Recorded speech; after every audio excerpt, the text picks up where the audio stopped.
Hello সকলকে, আজকে একটা নতুন ব্লগ নিয়ে তোমাদের সামনে এসেছি। আজ যাচ্ছি আমরা আমাদের গ্রামের বাড়িতে।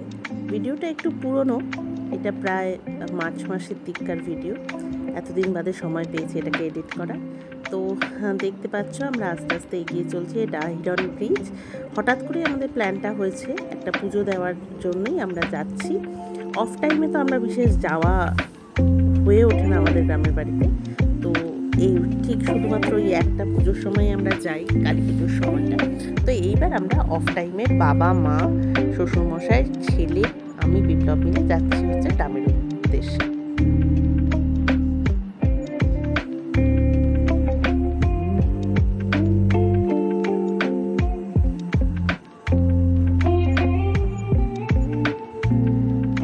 আর এই গ্রামের রাস্তার চারপাশটাতে প্রচুর সর্ষের ক্ষেত ছিল, যেগুলো একদম নেওয়া হয়নি, কিন্তু অসম্ভব সুন্দর লাগছিল। আর ঠান্ডা গরমে বেশ ভালোই লাগছিল গ্রামের ওয়েদারটা। আর দেখো, কথা বলতে বলতে আমরা পৌঁছে গেছি গ্রামের বাড়িতে। পুরো বাড়িটা দেখো কি সুন্দর পরিষ্কার পরিচ্ছন্ন হয়ে রয়েছে। আর ঢুকেই প্রথমে চলে যাই হচ্ছে মন্দিরে। মন্দিরে একটুখানি দর্শন করে নিই। পুজোর সময় এক রূপ থাকে, আর এখন অফ সময় এই মন্দিরের আরেক রূপ থাকে। আবার কালী পুজোর সময় এই মন্দিরে ঘিরেই কত কিছু, কত রমরমা, কত আনন্দ উৎসব।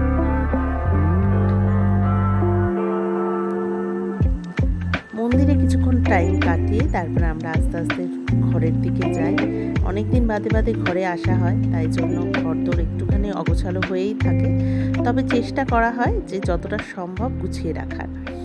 তো অনেক কিছুই প্ল্যান আজকে এখানে লাঞ্চটাও করবার আছে। বা শ্বশুরমশাই গিয়ে পুজো করবেন মন্দিরে, তারই ব্যবস্থাপনা শুরু হয়ে গেছে। আমি প্রথমে রুমের ভেতর ঢুকে সব কিছু সেটেল করার চেষ্টা করছি, আর একটুখানি ঘুরেও দেখে নিচ্ছি। আসলে বছরে ওই একদিনই তো আসা হয়, আর বাকি দিনটা তো এরকমভাবে বন্ধই পড়ে থাকে। কখনো কখনো শ্বশুরমশাই আসেন, কিন্তু আমাদের আর আসা হয়ে ওঠে না। তাই একটু চারপাশটা ঘুরে নিলাম। আর সবার এখন চাহিদা চা খাওয়ার, তাই চট করে চাটাও বসিয়ে দিয়েছি গ্যাসে। এখানে মোটামুটি সব কিছুরই ব্যবস্থা থাকে টুকটাক। তো ওই নিয়েই ওই একটা দিন একটু ম্যানেজ করে নিলাম। এখানে কিছুটা দুধ চা হবে আর কিছুটা লাল চা হবে, তাই আমি কিছুটা দুধও গুলে রেখেছি। আর মোটামুটি সব কিছুই মালদা থেকে প্যাক করেই নিয়ে এসেছি, যাতে ওখানে গিয়ে কোনো রকম অসুবিধা হয় না।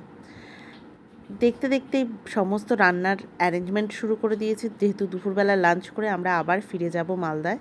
তো সেই জন্য এখানে ডাল সেদ্ধ করে নিয়েছি আর মাছ ভাজা বসিয়ে দিয়েছি। আজকে সেরকম বিশেষ কিছু মেনু করব না। ডাল হবে, মাছের ঝোল হবে, আর হবে বেগুন ভাজা, আর ভাত তো অবশ্যই। এইটা হচ্ছে আমাদের বাড়ির পেছন দিকটা। এখানে খুব সুন্দর গাছ লাগানো হয়েছে, ফুল গাছ। আর এইটা হচ্ছে একটা বেডরুম, যেটাতে আমরা এসে থাকি। আর এইটা হচ্ছে আর একটা বেডরুম। আর এইটা রয়েছে বাথরুম। আর এই সামনেটা রয়েছে অনেকটা বড় উঠোন।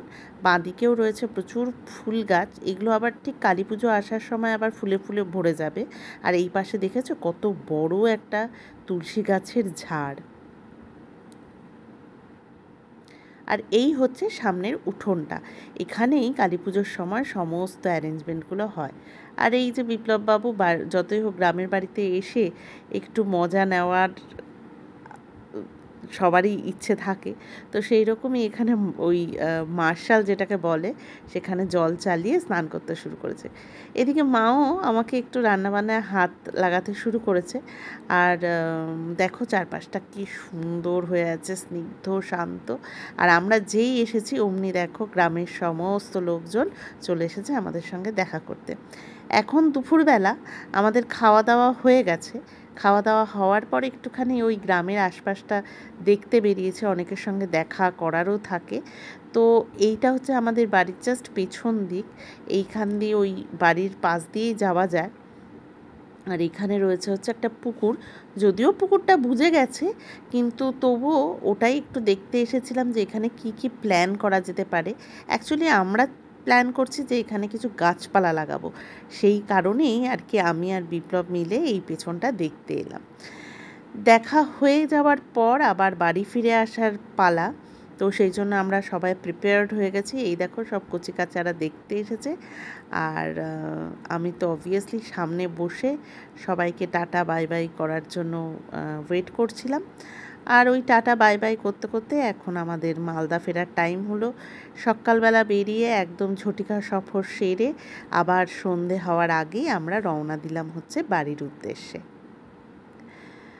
তো এইরকম ছোটোখাটো ব্লগগুলো আবারও আসতে থাকবে। তোমাদের কেমন লাগে বা কি দেখতে চাও সেটা আমাদেরকে অবশ্যই জানিও। আর এইভাবে আস্তে আস্তে আমরা গ্রামের রাস্তা ছেড়ে শহরের দিকে ছুটতে লাগলাম। আর এইটা বাড়ির একটা ফুল গাছ থেকে ফুল নিয়ে আদিযোগীর সামনে দিয়ে দিলাম। তো আজকের মতো এতটুকুই, টাটা। সাবস্ক্রাইব করো কিন্তু।